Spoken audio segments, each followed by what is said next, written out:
menjelang siang ini yang saya hormati teman-teman yang ada di ruangan. Baiklah, maksud dan tujuan kami di sini untuk mempresentasikan mapping dari kelompok pertama yang akan dijelaskan oleh Nur Fadila. Kepada Nur Fadila Butom kami persilakan.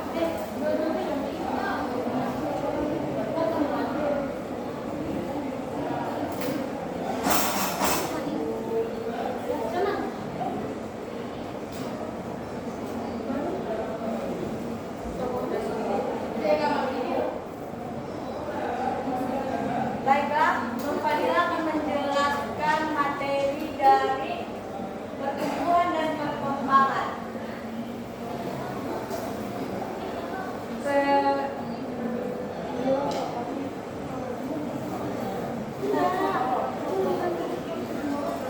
Baiklah, ada kesalahan sedikit. Nur Fadila akan menjelaskan tokoh dan teori perkembangan motorik. Kepada Nur Fadila kami persilakan. Menurut Johann Louis Sandrock, teorinya adalah Sandrock menekankan bahwa perkembangan motorik anak sangat berpengaruh pada faktor biologis seperti kematangan saraf dan pengalaman belajar, seperti beraktivitas fisik. Inti pemikirannya motorik kasar berkembang lebih dulu daripada motorik halus. Contoh motorik kasar adalah berlari, berjalan, dan merangkak, sedangkan motorik halus adalah menggambar dan menulis. Lingkungan yang mendukung seperti bermain di luar untuk mempercepat perkembangan motorik. Perkembangan motorik adalah hasil interaksi antara kematangan saraf otot dan pengalaman belajar. Yang kedua, menurut Elizabeth B. Hurlock, teorinya Hurlock memandang perkembangan motorik sebagai bagian dari perkembangan fisik secara umum yang terjadi secara bertahap dan berurutan. Inti pemikirannya, anak berkembang dari gerakan yang sederhana kepada gerakan kompleks. Stimulasi lingkungan seperti permainan mempercepat motorik anak. Perkembangan motorik berhubungan dengan perkembangan kepribadian anak yang bisa mengontrol tubuhnya jadi lebih percaya diri.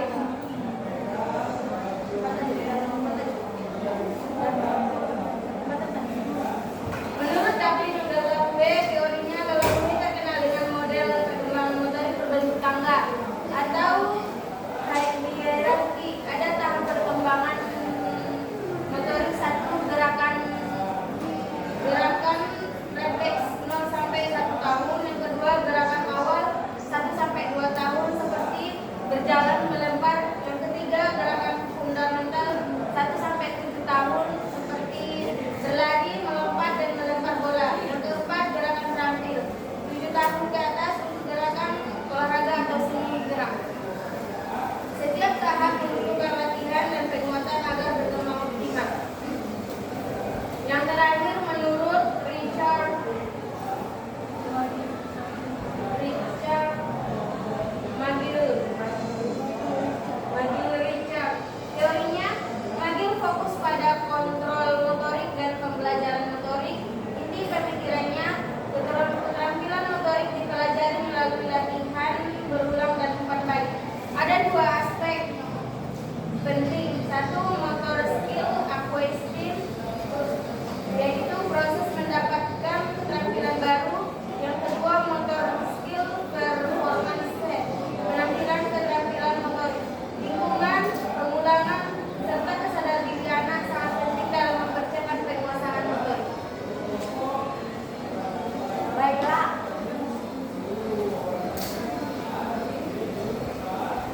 apakah ada yang ingin memberikan saran untuk mid mapping saudari Nur Fadila Butom?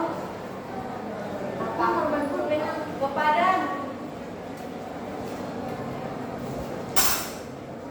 Tinesia kami persilakan untuk memberikan saran dan kritiknya kepada Nur Fadila.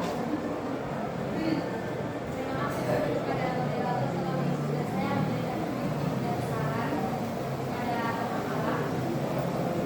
Menurut saya, mappingnya kurang menonton. Apakah Terima kasih kepada saudari Indonesia yang telah memberikan sarannya. Apakah masih ada yang ingin memberikan saran untuk yang berfadilah?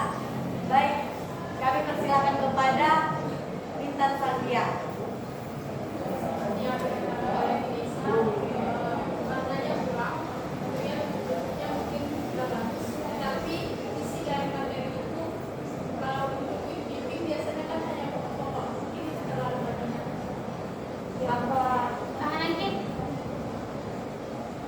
Apa ibu yang harus enggak?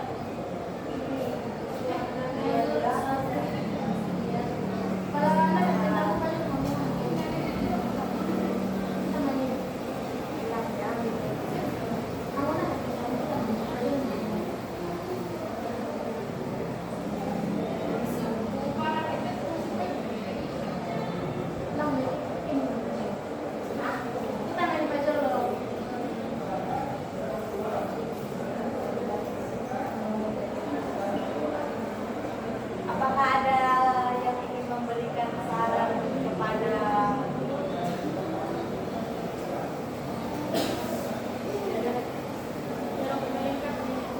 baiklah, beralih kita kepada materi. Apakah teman-teman yang lain sudah paham dan mengerti betul dengan materi teori dan fungsi perkembangan motorik? Apa pertanyaan?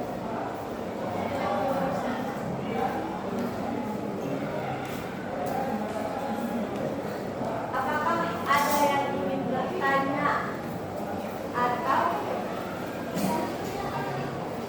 kepada tidak ada yang ingin bertanya? Baiklah. Kita hanya dengar. Gak ada yang bertanya ini?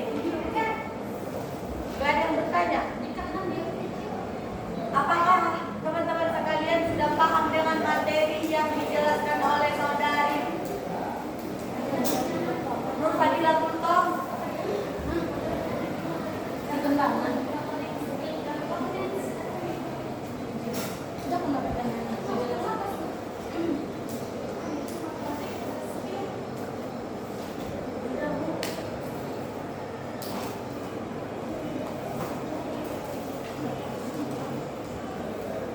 Oh, motorik skill acquisition. Performance, menampilkan keterampilan motorik seperti menampilkan gerakan, seperti berjalan kan itu suatu keterampilan kan, suatu penampilan itu model ini berjalannya model nggak kayak model tapi kayak kan anak-anak biasa itu kan berjalan gitu, gitulah menampilkannya. Penampilan keterampilan motorik. Paham kan? Apakah masih ada materi yang kurang paham atau ingin dipertanyakan?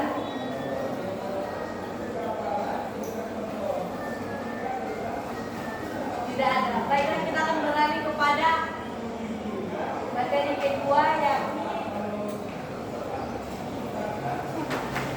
dengan judul yang sama, tokoh dan teori perkembangan motorik, yang akan dijelaskan oleh Suci Amanah. Kepada saudara Suci Amanah kami persilakan.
apakah Menurutnya jadi kepada aku yang buat kami masyarakat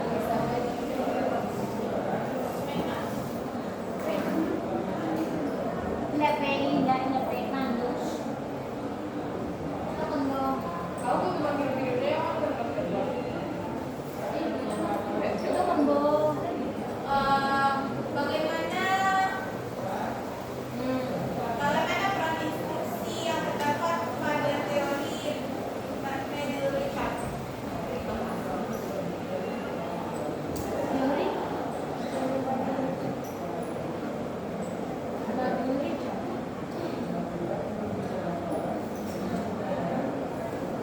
biasanya akan menjawab.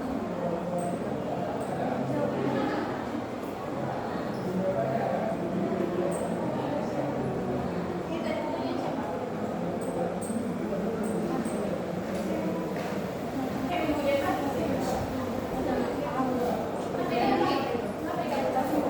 Baiklah, kami akan menjawab pertanyaan dari saudari Fatimah kepada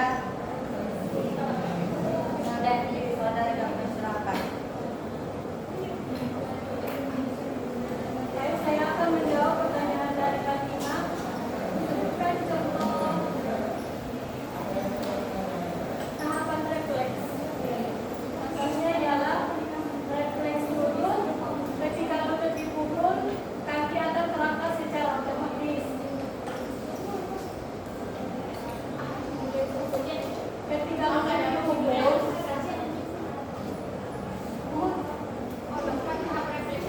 refleks itu harus sampai sama lambung. Ketika lutut dipukul, kaki akan terangkat secara otomatis. Yang kedua, ketika cahaya terang, pupil akan mengecil secara otomatis.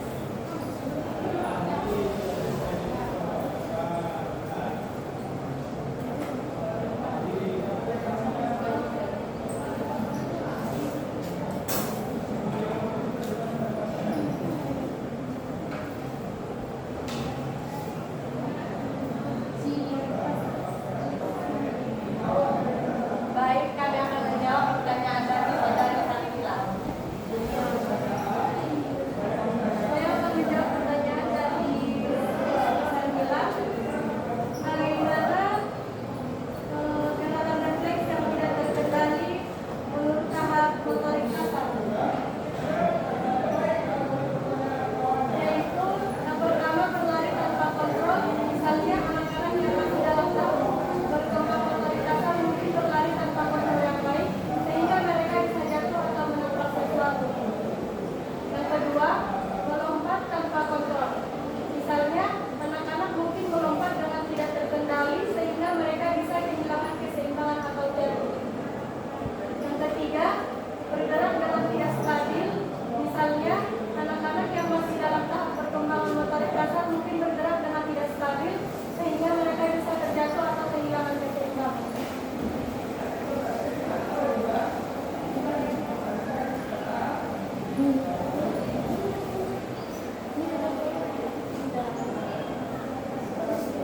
Baik, kami akan menjawab pertanyaan dari Anggian Fuan.